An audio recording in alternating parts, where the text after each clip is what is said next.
3,5 kg e tanta felicità dipinta sul volto dei genitori Erika e Luigi. È il fiocco rosa della piccola Giorgia, prima vita a sbocciare a Schiavonia dopo la riapertura del punto nascita inizio settimana, a far sorridere tutti nell'ospedale Covid, che le fasi di emergenza le ha toccate con mano dal 21 febbraio. La chiusura per sanificazione, la trasformazione della struttura dedicata ai soli pazienti affetti da coronavirus, la protesta dei sindaci.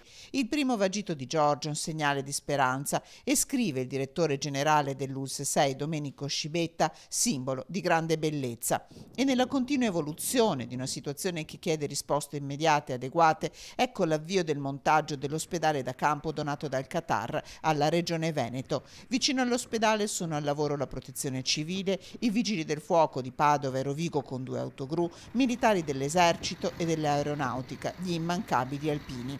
5.000 metri quadri per oltre 500 posti letto, pronti in caso di bisogno.